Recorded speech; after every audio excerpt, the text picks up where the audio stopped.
So as you can see here, we're kind of doubling down on the definition of a diastereomer.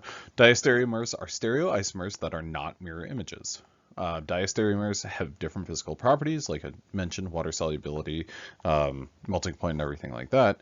Um, Water solubilities of threose and erythros, which are indicated right here, are different from one another. Now, what's common amongst these two structures is that they are both aldotetroses. So they have 4 carbons and they have an aldehyde functional group. So what we're doing is we're kind of building. So if you look at this molecule right here, we've got 3 carbons. This is D-glyceraldehyde. How do you know that is a D sugar? Well, you look at the penultimate carbon, the second highest numbered carbon.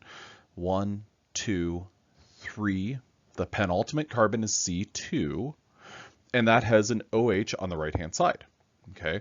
Now, the way that I always kind of think about these is I think about them a little bit like you've got almost like building blocks. And what we're going to do is we're going to take this, and this is not from a biosynthetic standpoint, but just from like a visualization standpoint. Basically, what we're going to do is we're going to take this 3-carbon molecule, D-glyceraldehyde, and we are going to cut in here, and we're going to place CHOH.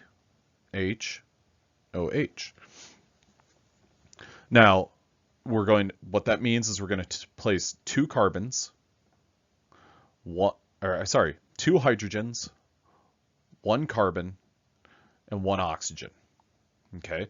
Now, in one permutation, that is HCOH, which is displayed right here. And the other, it's HOCH, which is displayed right here.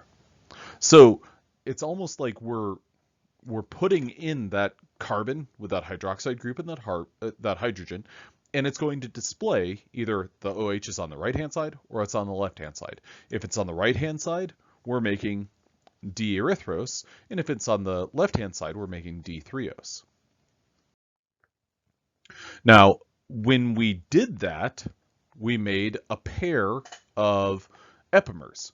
Now, what this shows is a further development, or I guess just 2 additional examples of epimers. We've got D-mannose and D-glucose. Now let's start with D-glucose, and what we're showing is the relationship between D-glucose and D-mannose versus the relationship between D-glucose and D-galactose. So glucose and mannose and galactose, they all have the exact same formula. But what makes them different is the positioning of hydroxide groups about specific carbons. So D-glucose and D-mannose are related because they are C2 epimers of one another. Now, D-glucose and D-galactose are related to one another because they are C4 epimers of one another. Now, I think naturally a question is, well, what's the relationship between galactose and mannose?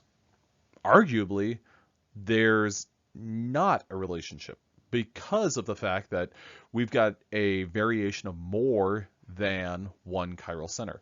So mannose and galactose are not epimers because they vary by more than 1 carbon. Okay, so some of the most common carbohydrates, and I would argue that the ones that you definitely want to know from a structural standpoint is, and before we proceed, I'm not expecting that you memorize the sugar structures, in part because it's just memorization. It's not really displaying that you know anything. It displays that you have the skill of memorization, which isn't really a part of or I don't think that it's a part of understanding biochemistry. So at any rate, your common carbohydrates are ribose, glucose, galactose, mannose, and fructose. These 2, starting at the top, are your 5-carbon sugars and a 6-carbon sugar. So these are good example molecules to understand. Now, galactose and mannose, which we just looked at, well, these are epimers of glucose. So they're not, or those are a question that you could be curious about is, what's the relationship between galactose and mannose? Other than the fact that they both have an aldehyde, they're pretty drastically different. It's the presence of one additional carbon. Fructose, on the other hand, is the ketose form of glucose. Okay, so what we've been talking about so far is we've been talking about aldoses. This, on the other hand, is the ketose form of glucose. So think about that as, well, what's glucose have? It's got 6 carbons. What does fructose have? Well, if it's the ketose form of glucose, it's also going to have 6 carbons. What's your biggest difference? Well, carbon number 1 on glucose is going to have the aldehyde. And fructose is a ketose, therefore it's not going to have an aldehyde, but it's going to have a ketone functional group. Okay, so what that means is, where is the ketone, where is the carbonyl carbon, where's the carbonyl oxygen going to be found? It's going to be found on carbon number 2, because it's a ketose. Okay, so here's our display of our ketoses. Now, one of the things that, well, let's go ahead and we're going to start looking at our 4-carbon ketose, also known as D-erythulose. Okay, so carbon number 2 has our carbonyl oxygen. Okay, now let's use that. Okay, so if this is carbon 1, 2, 3, 4, our penultimate carbon is going to tell us that this is a D sugar. Does everyone agree with that? Our penultimate carbon, our second highest numbered carbon, tells us that. Now, if you look at a 3-carbon D-ketose, well, we would look for a penultimate carbon. Our penultimate carbon, carbon number 2, has carbonyl oxygen. Our criteria for defining a D sugar was the hydroxide group on the right-hand side. Now, in our penultimate carbon, in this 3-carbon molecule, our second highest numbered carbon would be carbon number 2. Okay, good. I got that. I understand that. Now, does carbon number 2 have a hydroxide group on it? And this isn't a trick question or anything like that. Is this right here a hydroxide group? No, it's not. So that does not have that hydroxide group, and therefore, well, is this a D sugar? No, it's not.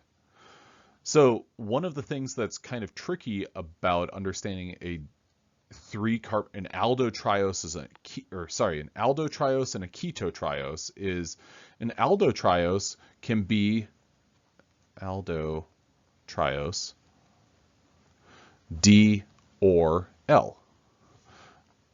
A ketotriose, a 3-carbon ketose, is neither D or L. That's a little bit wonky and tricky to recognize, especially because this slide is titled D-Ketoses. I would argue that it should be ketoses, so I'll scribble that out. But that's something important to keep in mind. Dihydroxyacetone cannot exist as L or D because of the fact that carbon number 2, your penultimate carbon, doesn't have that hydroxide group. It has a carbonyl oxygen, but it's not going to be a D or an L sugar. So here are, to kind of switch back to aldoses, here are all of our D aldoses. Now you might think, is this really all of them? Well, when we look at our linear structure of our aldoses, let's go through this as a little bit of a process. We've got a total of 1, 2, 3, 4, 5. 5 carbons. Okay, this is an aldose. Carbon number 1 on all of these sugars, they're going to look identical. Does everyone understand that? They're going to look identical because we have to have our aldehyde group up there. Carbon number 5, they're all going to look the exact same because of the fact that, well, in order to kind of meet the criteria of what this molecule looks like, they're all going to be displayed the same.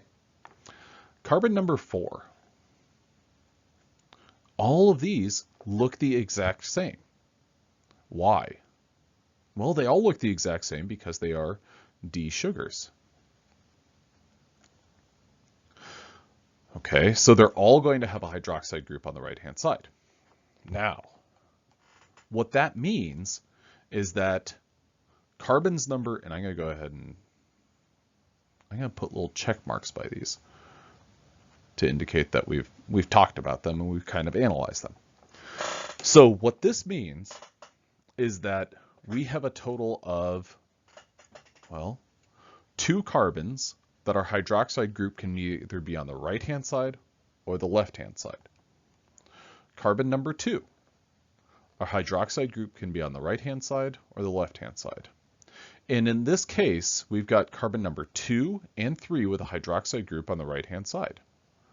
This is D-ribose. That is the unique name for this molecule. Okay, the next molecule that we want to talk about. Well, that when we target specifically carbon number 2, we can have a C2 epimer of D-ribose where our hydroxide group on carbon number 2 is on the left-hand side. That is D-arabinose. Okay, now what about carbon number 3 in D-arabinose? Well, that's going to have an OH on the right-hand side. Okay, so arabinose and ribose are C2 epimers of one another. So these two are displayed right next to each other. The only variation is C2. Now, the next sugar that we're going to talk about, D-xylose. Well, D-xylose for carbon number 2 has a hydroxide group on the right-hand side, and carbon number 3 has an OH on the left-hand side. So that is different from C3 of D-ribose. This is a C3 epimer. Okay, so ribose and xylose are epimers of one another. Now, in the next case, D-lyxose, L-Y-X-O-S-E. What's different about these? C2 and C3. So are these epimers? Ribose and lyxose, are they epimers? No, they are not epimers. Okay, so the relationship between lyxose and ribose cannot be described as epimers of one another. Meanwhile, if we look at xylose and lyxose, are they epimers of one another? They are. They are C2 epimers. Lyxose and arabinose, are they epimers of one another? Well, we've got carbon number 2, where our hydroxide group is on the left-hand side in both of them, but carbon number 3 is on the left-hand and the right-hand side of one another. These are C3 epimers.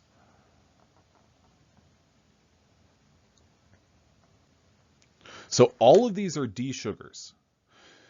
The only variation amongst them is the C2 and C3 carbons, or C2, C3 OH groups. So that means that some of them are epimers, some of them are not epimers because they have a variation of about more than one carbon. But that's basically a quick look at all of our 5 possible aldoses.